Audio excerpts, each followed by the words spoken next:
হেই বন্ধুরা, আজ আমি হাজির হয়েছি 2023 সালে মুক্তিপ্রাপ্ত একটি American superhero movie the Marvels নিয়ে। এই মুভিটি MCU মানে মার্ভেল সিনেম্যাটিক ইউনিভার্সের পুরো সিরিজের 33 নাম্বার কাহিনী। এর আগের 32টি স্টোরি আমি already in order release date পরপর এক্সপ্লেন করে রেখেছি। সো আপনারা যদি এখনো কেউ সেই ভিডিওগুলি দেখতে বাকি থাকেন তাহলে এই ভিডিওর ডেসক্রিপশন বক্সে দেওয়া লিংক কিংবা MCU প্লেলিস্ট চেক করে নেবেন। আর হ্যাঁ, এই মুভি দেখার আগে ক্যাপ্টেন মার্ভেল মুভি এবং ওয়ান্ডাভিশন ও মিস মার্ভেল টেলিভিশন সিরিজ কিন্তু অবশ্যই দেখে নেবেন, না হলে এই ভিডিওর অনেক কিছুই বুঝতে অসুবিধা হতে পারে। ওকে, তো ইন্ট্রোডাকশন আর না বাড়িয়ে এখন সোজা চলে যাব মূল ভিডিওর দিকে। তো ফাইনালি শুরু করার আগে হেই, আমি Raja and welcome to the Bong wood. শুরুতেই আমরা দেখতে পাই ক্রিদের নতুন নেতা ডারবেন একটি পরিত্যক্ত গ্রহ থেকে দুটি কোয়ান্টাম ব্যান্ডের একটি আবিষ্কার করে, কিন্তু আরেকটি ব্যান্ড এই স্থানে খুঁজে না পেয়ে ডারবেন বিচলিত হয়ে ওঠে। এবার আরেকটি ব্যান্ড কোথায় রয়েছে বা কার কাছে রয়েছে এটা তো আমাদের সকলেরই জানার কথা, মানে মিস মার্ভেল টেলিভিশন সিরিজ থেকেই তো আমরা জানি বর্তমানে ওই ব্যান্ড কামালার কাছে রয়েছে। আর ওই সিরিজে আমরা এটাও জেনেছিলাম এই একই রকম ব্যান্ড আরো একটি রয়েছে, যেটাই এই টাইমে উদ্ধার করে ডারবেন। কিন্তু প্রশ্ন হলো এই কোয়ান্টাম ব্যান্ড উদ্ধার করে ডারবেন কি করবে? এবার এটা একটু ভালোভাবে বোঝার জন্য আমাদেরকে কিছুটা পিছনে যেতে হবে। প্রতিবারের মতো এবারেও আমি জানিয়ে দিচ্ছি, মুভির সঙ্গে আমার ভিডিও সিন বাই সিন মিলবে না, কিন্তু টোটাল গল্প একই থাকবে। যে কারণেই আমি বারবার বলি এক্সপ্লেন ভিডিও দেখার আগে অবশ্যই মুভি দেখে নেবেন, তাহলে আপনাদের পুরো গল্প বুঝতে অনেকটাই সহজ হবে। ওকে, তো ক্যাপ্টেন মার্ভেল মুভি যারা দেখেছেন তারা এই ক্রিদের সঙ্গে আগে ভাগেই পরিচিত, আর সঙ্গে এটাও জানেন ক্রিদের প্রধান সাম্রাজ্যের নাম হালা, মানে এই জায়গাতেই তাদের বিশেষ আধিপত্য। আর ওই মুভিতে ক্যাপ্টেন মার্ভেলকে আমরা প্রথমবার যে স্থানে দেখেছিলাম সেটাই হচ্ছে ক্রিদের রাজধানী হালা, যে জায়গাকে চালনা করে সুপ্রিম ইন্টেলিজেন্স নামক একটি আর্টিফিশিয়াল ইন্টেলিজেন্স, যেটাও আমরা ক্যাপ্টেন মার্ভেল মুভি থেকেই জেনে আসছি। কিন্তু ওই মুভিরই লাস্ট সিনে আমরা দেখতে পেয়েছিলাম ক্যাপ্টেন মার্ভেল ইয়ন রককে পরাজিত করে তার মাধ্যমে সুপ্রিম ইন্টেলিজেন্সকে একটি বার্তা পাঠায়, সে খুবই শীঘ্রই হালায় আসছে এই সমস্ত কিছু সমাপ্ত করতে। আর এই মুভিতে আমরা জানতে পারি ক্যাপ্টেন মার্ভেল হালায় উপস্থিত হয়ে ওই সুপ্রিম ইন্টেলিজেন্সকে পুরোপুরি ধ্বংস করে দেয়। আর যেহেতু এই জায়গা পুরোপুরি সুপ্রিম ইন্টেলিজেন্সই চালনা করত, তাই এই আর্টিফিশিয়াল ইন্টেলিজেন্সকে ধ্বংস করে দেওয়ার পরেই ক্রিরা নিজেদের মধ্যেই ঝামেলায় জড়িয়ে পড়ে, আর হালার অবস্থা সম্পূর্ণ খারাপ হয়ে যায়, কারণ এই গ্রহ তার বায়ু, জল এবং সূর্যকে হারিয়ে ফেলে। ফলে এখানে বসবাসকারী ক্রিরা পড়ে যায় মহা সমস্যায়। আর এই রকম ভাবেই বহু বছর কাটানোর পর ক্রিদের এক নতুন নেতা ডারবেন তাদের গ্রহকে আবারও আগের অবস্থায় আনার কাজে লেগে পড়ে। আর ঠিক এই কারণের জন্যই সেই কোয়ান্টাম ব্যান্ড খুঁজে বের করে, কারণ প্রাচীনকালেই ক্রিরা এই কোয়ান্টাম ব্যান্ড ব্যবহার করেই ওয়ার্ম হোল তৈরির একটি কৃত্রিম নেটওয়ার্ক তৈরি করত, যে ওয়ার্ম হোল বা জাম্প পয়েন্টের মাধ্যমে পুরো মহাবিশ্বে ছড়িয়ে থাকা বিভিন্ন গ্রহে খুবই দ্রুত যাতায়াত করা যেত। আর এখন ডারবেন এই ব্যান্ড উদ্ধার করলো এই আশায় যাতে ওই ব্যান্ডের সাহায্যে সে এমন কিছু গ্রহে জাম্প পয়েন্ট ওপেন করতে পারে যেখানকার সম্পদ চুরি করে সে আবারও তাদের গ্রহকে আগের অবস্থায় ফিরিয়ে আনতে পারে, মানে সে অন্য গ্রহ থেকে বায়ু, জল এবং এনার্জি তাদের নিজের গ্রহে আনতে পারে ওই জাম্প পয়েন্টের মাধ্যমে। আর এটাই এখন তার প্রধান লক্ষ্য। ফলে তৎক্ষণাৎ সে তার কাছে থাকা কসমিক রড এবং ওই একটি কোয়ান্টাম ব্যান্ডের সাহায্যে একটি জাম্প পয়েন্ট ওপেন করে সোজা রওনা হয় টার্নাক্স গ্রহের উদ্দেশ্যে। কিন্তু তার এই নতুন জাম্প পয়েন্ট আনস্টেবল হওয়ার কারণে সমগ্র জাম্প পয়েন্ট নেটওয়ার্কে একটি মারাত্মক প্রভাব পড়ে, যেটার খবর সর্বপ্রথম জানতে পারে সেবার স্পেস স্টেশনে থাকা নিক ফিউরি। ফলে সঙ্গে সঙ্গে এসে যোগাযোগ করে ক্যাপ্টেন মার্ভেলের সঙ্গে, কারণ ফিউরির নিউরাল নেটওয়ার্ক টিম ট্রেস করে জানতে পেরেছে এই ঘটনার সূত্রপাত হয়েছে MB418 নামক একটি গ্রহ থেকে, মানে যে গ্রহে একটু আগেই ডারবেন সেই ব্যান্ড উদ্ধার করেছে। আর সেইখানেই সে একটি জাম্প পয়েন্ট বানিয়ে রওনা হয়েছে টার্নাক্সের উদ্দেশ্যে। এবার এই মুহূর্তে ক্যাপ্টেন মার্ভেলের সঙ্গে যোগাযোগ করে এই খবর জানানোর একটাই কারণ, ফিউরি খবর নিয়ে জানতে পেরেছে এই মুহূর্তে ক্যাপ্টেন মার্ভেল ওই গ্রহের আশেপাশেই রয়েছে। ফলে এটা জানার পরেই ক্যাপ্টেন মার্ভেল সঙ্গে সঙ্গেই ওই গ্রহে উপস্থিত হয়ে দেখার চেষ্টা করে জাম্প পয়েন্ট নেটওয়ার্কে কেন এই প্রবলেম দেখা দিয়েছে। আর সেখানে গিয়ে সে দেখতে পায় সেখানে একটি জাম্প পয়েন্ট সম্পূর্ণ ওপেন অবস্থায় রয়েছে, যদিও স্বাভাবিক নিয়মে সেটা বন্ধ হয়ে যাবার কথা। ফলে এটা দেখেই সে বুঝতে পারে এই জাম্প পয়েন্ট কোনো কারণে আটকে যাওয়ার ফলে এই জাম্প পয়েন্ট নেটওয়ার্কের বর্তমানে এই অবস্থা। ওইদিকে সেবার স্পেস স্টেশনে কর্মরত মনিকা র্যাম্বো যখন দেখতে পায় তাদের কাছাকাছি থাকাও একটি জাম্প পয়েন্ট থেকে কোনো কারণবশত এনার্জি লিক হচ্ছে, তখন সেও ওই লিকেজ ঠিক করার জন্য সেই দিকেই রওনা হয়। এখানে জানিয়ে রাখি, আমরা কিন্তু এর আগে থেকেই মানে ওয়ান্ডাভিশন টেলিভিশন সিরিজ থেকেই জানি মনিকাকে ফিউরি মহাকাশে ডেকে পাঠায় কোনো বিশেষ কাজের জন্য, আর তখন থেকে সেই সেবারই কাজ করছে। এমনকি আমরা এটাও জানি মনিকার মধ্যে বর্তমান টাইমে কিছু সুপার পাওয়ারও রয়েছে। যাই হোক, এই মুহূর্তে মনিকা এবং ক্যারল দুজনেই যখন তাদের সামনে থাকা আনস্টেবল ওয়ার্ম হোলে হাত দেয়, তখনই তারা নিজেদের জায়গায় সুইচ করে যায়। কিন্তু এদের দুজনের মধ্যে ইনক্লুড হয়ে যায় কামালা খান, কারণ এই সব কিছুই হচ্ছে ওই ব্যান্ডের কারণে, আর কামালার কাছে ওই ব্যান্ডের একটি অংশ রয়েছে। ফলে কামালা চলে যায় মনিকার জায়গায়, মনিকা চলে যায় ক্যাপ্টেন মার্ভেলের জায়গায়, আর ক্যাপ্টেন মার্ভেল চলে যায় কামালার বাড়িতে। আপনারা যারা মিস মার্ভেল সিরিজ দেখেছেন তাদের ওই সিরিজের পোস্ট ক্রেডিট সিনের কথা নিশ্চয়ই মনে আছে, যেখানে কামালা হঠাৎ করেই তার রুম থেকে অন্য কোথাও চলে যায় আর তার জায়গায় চলে আসে ক্যাপ্টেন মার্ভেল। কিন্তু সেই কারণ আমরা তখন না জানতে পারলেও এই মুহূর্তে এটা আমাদের কাছে ক্লিয়ার হয়ে যায়। ওকে, তো ক্যাপ্টেন মার্ভেল নিজেকে এই জায়গায় দেখতে পেয়েই সঙ্গে সঙ্গে কামালার বাড়ি থেকে বেরিয়ে আবারও তার নিজের জায়গায় ফিরে যাওয়ার উদ্দেশ্যে রওনা হয়। কিন্তু সে যখনই তার পাওয়ার ইউজ করে তখনই সে আবারও মনিকার সঙ্গে তার পজিশন সুইচ করে। মানে এদের তিনজনের পাওয়ারই যেহেতু লাইট সোর্স, তাই এই মুহূর্তে তাদের তিনজনের যে কেউ তাদের পাওয়ার ইউজ করতে চাইলে একে অপরের সঙ্গে পজিশন চেঞ্জ করে ফেলছে। তো ক্যাপ্টেন মার্ভেল আবারও সেই স্থানে উপস্থিত হয়ে সেখানকার কিছু ক্রিদের সঙ্গে লড়াই করে জানতে পারে তাদের লিডার বর্তমানে টার্নাক্সে রয়েছে। ফলে সে আবারও তার নিজের স্পেসশিপে ফিরে গিয়ে ফিউরিকে জানায় এই প্রবলেম ক্রিদের জন্য হয়েছে, আর বর্তমানে ক্রিদের লিডার টার্নাক্সে রয়েছে। তাই এই মুহূর্তে ক্যাপ্টেন মার্ভেলও রওনা হচ্ছে ওই গ্রহের উদ্দেশ্যে। ওইদিকে কামালা তার বাড়ি ফিরে যখন জানতে পারে ক্যাপ্টেন মার্ভেল তার বাড়িতে উপস্থিত হয়েছিল, তখনই সে আনন্দে আত্মহারা হয়ে পড়ে। কারণটা আমরা সকলেই জানি, ক্যাপ্টেন মার্ভেল তার কাছে একজন আইডিয়াল পার্সন। এদিকে মনিকা সেবারে ফিরে ফিউরির সঙ্গে মিলে খোঁজ করতে শুরু করে কে এই কামালা খান, যার সঙ্গেই তার নিজের জায়গা সুইচ হয়ে গিয়েছিল। ওইদিকে ডারবেন টার্নাক্সে উপস্থিত হয়ে সেখানে বসবাসরত স্কালদের লিডার ড্রোগের সঙ্গে একটি মিটিং করে, যে মিটিং এই ডারবেন তাকে জানায় এখানে বসবাসরত সমস্ত স্কালসদের সে হালায় থাকার পারমিশন দিচ্ছে, কারণ ডারবেন চায় না এখানে বসবাসকারী স্কালসরা মারা যাক। আসলে ডারবেন প্ল্যান করেছে এই গ্রহের সমস্ত বায়ু শোষণ করে সে নিজেদের গ্রহে নিয়ে যাবে, ফলে সেই টাইমেই এই গ্রহ পুরোপুরি বসবাসের অযোগ্য হয়ে উঠবে। তাই আগে ভাগেই সে এখানে বসবাসরত সমস্ত স্কালসদের উদ্দেশ্যে বন্ধুত্বের হাত বাড়িয়ে দিচ্ছে। কিন্তু ইতিমধ্যেই ক্যাপ্টেন মার্ভেল এই গ্রহে এসে সোজা উপস্থিত হয় ক্রিদের স্পেসশিপে, যেখানেই শুরু হয় ক্রিদের সঙ্গে তার লড়াই। কিন্তু ক্যাপ্টেন মার্ভেল যখনই তার পাওয়ার ইউজ করে তখনই সে আবারও অন্যদের সঙ্গে তার জায়গা পরিবর্তন করতে শুরু করে।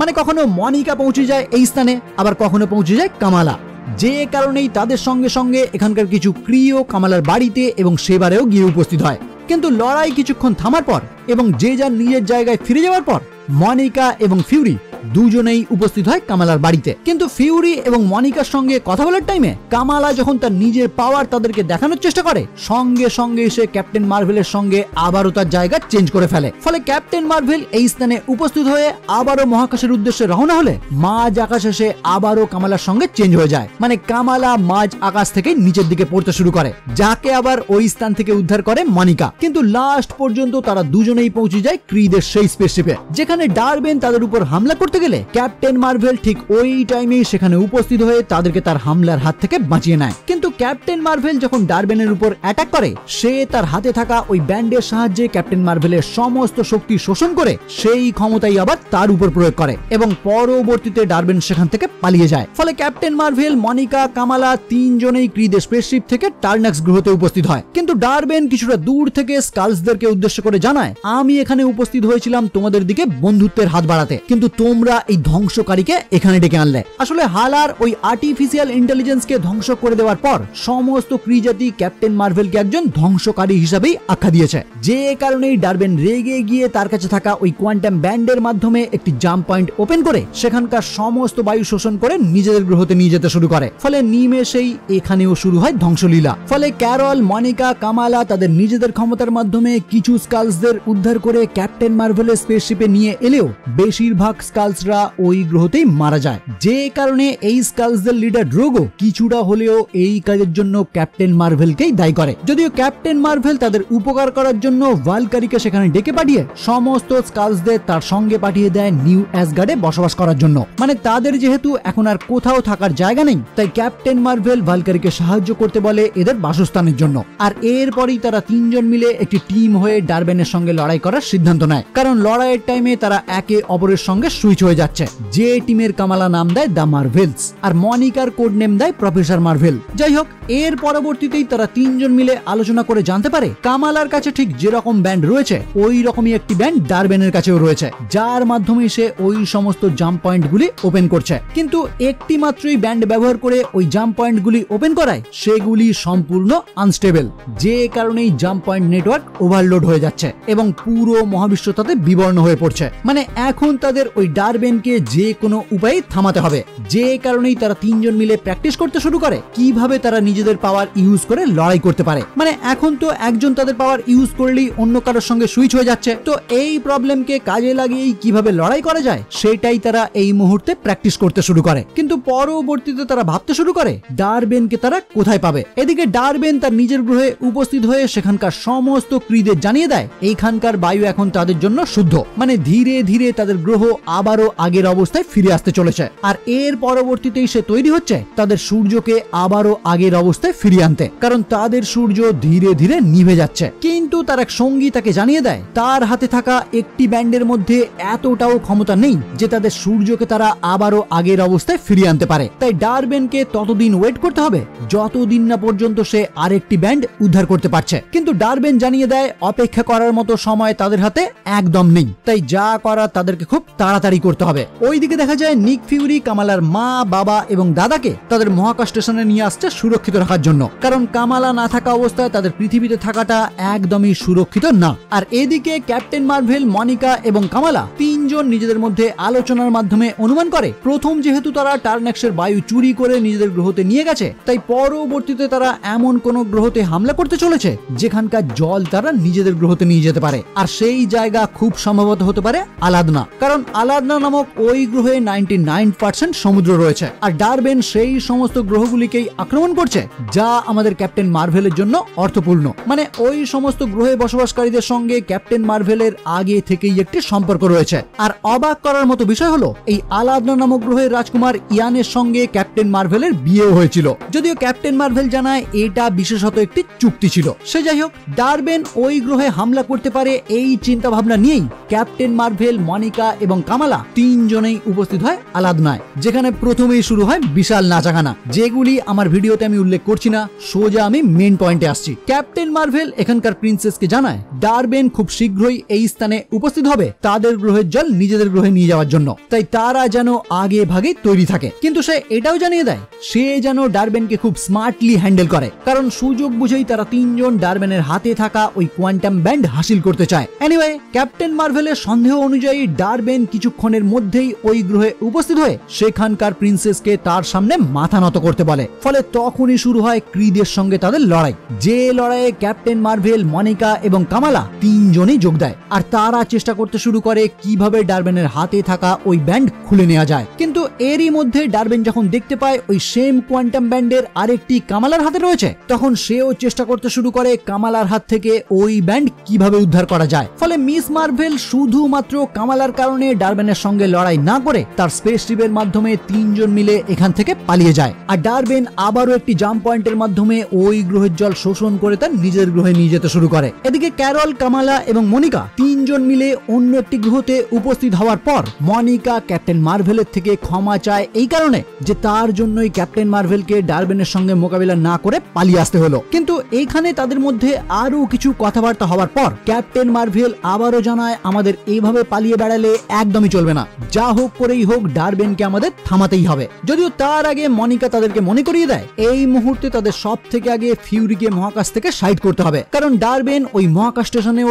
যে কোনো মুহূর্তে হামলা করতে পারে। আর ওইদিকে দেখা যায় সেবারে থাকা বিভিন্ন কর্মচারী তাদের মহাকাশ স্টেশনের বিভিন্ন জায়গা থেকে একটি আশ্চর্য রকমের জিনিস আবিষ্কার করে, যেটা তাদেরকে খুবই আতঙ্কিত করে তোলে। কারণ এমনিতেই ওই সমস্ত জাম্প পয়েন্টের কারণে তারা একটি প্রবলেমের মধ্যে ফেঁসে আছে, আর তার উপর এইরকম অচেনা জিনিস তাদের মহাকাশ স্টেশনের চারিদিকে ভর্তি হয়ে থাকায় তারা আরো আতঙ্কিত হয়ে পড়ে। এমনকি কিছুক্ষণের মধ্যেই তাদের মহাকাশ স্টেশনের এমার্জেন্সি অ্যালার্ম বাজতে শুরু করে। ফলে ফিউরি অর্ডার দেয় যত শীঘ্রই সম্ভব তাদের সমস্ত কর্মচারীকে পৃথিবীতে ফিরে যেতে হবে। কিন্তু তাদের এক টেকনিশিয়ান জানায় যে পডগুলির মাধ্যমে তারা পৃথিবীতে রওনা হবে সেই পথগুলির মাত্র 15টি এখন সচল রয়েছে, কিন্তু এই স্টেশনে কর্মচারী রয়েছে প্রায় 350, আর একটি পদে মাত্র 10 জন করেই যাতায়াত করতে পারে। তাই সকলকে এই টাইমে এখান থেকে সরানো কখনোই সম্ভব না। ফলে ক্ষণিকের মধ্যেই তাদের এই স্টেশনে একটি উত্তেজনা ছড়িয়ে পড়ে। এরই মধ্যে নিক ফিউরি আবিষ্কার করে তাদের এই স্টেশনের বিভিন্ন জায়গায় যে অচেনা জিনিসগুলি তারা দেখতে পেয়েছিল সেগুলি থেকেই জন্ম নিতে শুরু করে ফ্লার্কেন এলিয়েন। ক্যাপ্টেন মার্ভেল মুভি যারা দেখেছেন তারা এই বিড়াল মানে গুজ নামক এই ফ্লার্কেনের সঙ্গে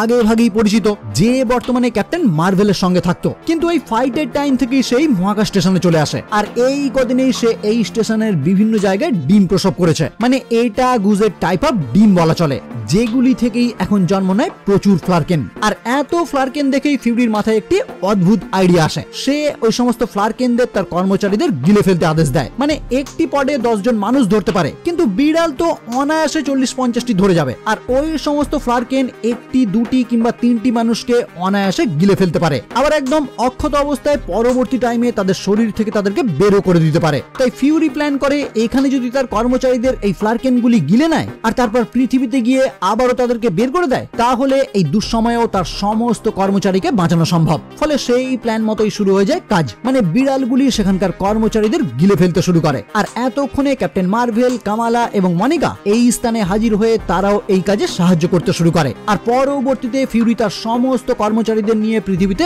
অক্ষত অবস্থায় ফিরে যায়। এদিকে ডারবেন আবারও তার সেই ব্যান্ডের সাহায্যে একটি জাম্প পয়েন্ট তৈরি করে পৃথিবীর সূর্য শক্তিকে শোষণ করে তাদের সূর্যকে পাওয়ার দেওয়ার জন্য, যার ফলে আমাদের পৃথিবীর চারিদিক অস্থিতিশীল হয়ে পড়ে। ফলে ক্যাপ্টেন মার্ভেল, কামালা এবং মনিকা তৎক্ষণাৎ ডারবেনের সম্মুখে উপস্থিত হয়ে তার সঙ্গে আবারও লড়াই করতে শুরু করে। কিন্তু এইবার ডারবেন চালাকি করে মনিকার কাছে থাকা ওই দ্বিতীয় ব্যান্ডটিও উদ্ধার করে নেয়, আর তারপর দুটি ব্যান্ড ইউজ করে মহাকাশে একটি বড় জাম্প পয়েন্টের সৃষ্টি করে। কিন্তু এই কাজের ফলে ওই দুই ব্যান্ডের ক্ষমতা সহ্য করতে না পেরে ডারবেন নিজেও ধ্বংস হয়ে যায়। এখানে আশ্চর্যের ব্যাপার হলো, এই যে বড় জাম্প পয়েন্টটি ওপেন হলো, এটা কিন্তু একটি গ্রহ থেকে আরেকটি গ্রহতে যাওয়ার জন্য না, এটা সম্পূর্ণই একটি ইউনিভার্স থেকে আরেকটি অন্য ইউনিভার্সে যাওয়ার জাম্প পয়েন্ট। তাই মনিকা, কামালা এবং ক্যারল 3 জন মিলে সিদ্ধান্ত নেয় এই জাম্প পয়েন্ট তাদের যত তাড়াতাড়ি সম্ভব বন্ধ করতে হবে। কিন্তু প্রশ্ন হলো সেটা কিভাবে সম্ভব। এখানে মনিকা তাদেরকে জানায় ওই জাম্প পয়েন্ট ওপেন হওয়ার জন্য ঠিক যতটা এনার্জি লেগেছে ওই একই এনার্জি যদি তারা আবারও ক্রিয়েট করতে পারে তাহলে তার মাধ্যমেই মনিকা সেটা সহজেই বন্ধ করে দেবে। কিন্তু তাকে ওই জাম্প পয়েন্টের বিপরীত দিকে যেতে হবে। তো আর অন্য কোনো রাস্তা না থাকায় কামালা ওই দুটি ব্যান্ড তার নিজের হাতে পড়ে তার মাধ্যমে তৈরি এনার্জি এবং ক্যাপ্টেন মার্ভেলের এনার্জি একই সঙ্গে মনিকার উপর প্রয়োগ করে। আর মনিকাও ওই এনার্জির সাহায্যে সেই জাম্প পয়েন্ট অনায়াসে বন্ধ করে দেয়। কিন্তু দুর্ভাগ্যের বিষয়, সে আর নিজের ইউনিভার্সে ফিরতে পারে না, মানে অন্য কোনো ইউনিভার্সে এসে ফেঁসে যায়। এদিকে ডারবেন মারা যাওয়ার ফলে পৃথিবীর সূর্য এখন স্থিতিশীল এবং বাকি সমস্ত বিপদ থেকেও সবাই মুক্ত। কিন্তু ক্যাপ্টেন মার্ভেল তার অবশিষ্ট থাকা কাজের জন্য আবারও রওনা হয় হালার উদ্দেশ্যে। আর সেখানে গিয়েই সে তার নিজের ক্ষমতার সাহায্যে হালার সূর্যকে আবারও উজ্জ্বল করে তোলে। মানে হালার অবস্থা এখন সম্পূর্ণরূপে ঠিক হয়ে যায়। পরবর্তীতে দেখা যায় ক্যাপ্টেন মার্ভেল, কামালা এবং তার পুরো ফ্যামিলিকে নিয়ে আসে মনিকার বাড়িতে। মানে এখন যেহেতু এই বাড়িতে কেউ নেই আর কামালার বাড়ি ওই লড়াইয়ের ফলে প্রায় নষ্ট হয়ে গেছে, তাই এখন থেকে কামালা এবং তার পরিবার এখানেই থাকবে। ওইদিকে নিক ফিউরি আবারও তার সমস্ত মেম্বারদের নিয়ে উপস্থিত হয় সেবার স্পেস স্টেশনে। আর এখানেই এই মুভি সমাপ্ত হয়। মিড ক্রেডিট সিনে দেখা যায় কামালা দেখা করে কেট বিশপের সঙ্গে। আর এখানেই তাদের কথাবার্তার মাধ্যমে আমরা বুঝতে পারি কামালা খুব সম্ভবত একটি জুনিয়র টিম বানাতে চলেছে অ্যাভেঞ্জার্সদের মতো। ওকে, তো পোস্ট ক্রেডিট সিনে দেখা যায় মনিকা জ্ঞান ফিরে পাওয়ার পর তার মাকে তার সম্মুখে দেখতে পায়। কিন্তু আমি কিছুক্ষণ আগেই আপনাদের জানিয়েছি মনিকা সম্পূর্ণ আলাদা একটি ইউনিভার্সে ফেঁসে গেছে। মানে এটা তার মা না, এটা এই ইউনিভার্সে তার মায়ের এক বিকল্প সংস্করণ বায়োনারি। এমনকি এখানে আমরা মিউটেন্ট বিজ্ঞানী হ্যাঙ্ক ম্যাকয়কেও দেখতে পাই, যার সাথে আমরা এক্সম্যান মুভি সিরিজ থেকে আগে ভাগেই পরিচিত। মানে মার্ভেল সিনেমাটিক ইউনিভার্সের সঙ্গে যে এক্সম্যান ইউনিভার্স সংযুক্ত হতে চলেছে এটাই তার আগাম বার্তা। আর এখানেই এই মুভি সম্পূর্ণরূপে সমাপ্ত হয়। ওকে, তাহলে আজকের মতো এখানেই শেষ করব। ভিডিও কেমন লাগলো অবশ্যই জানাবেন, ভালো লাগলে লাইক এবং শেয়ার করবেন। আর আমার চ্যানেলে যদি প্রথম হয়ে থাকেন তাহলে অবশ্যই চ্যানেলটি সাবস্ক্রাইব করে বেল আইকনটি ক্লিক করে দেবেন। তাহলে আজকের মতো এ পর্যন্তই, দেখা হচ্ছে পরের ভিডিও নিয়ে। আর ততক্ষণের জন্য বাই।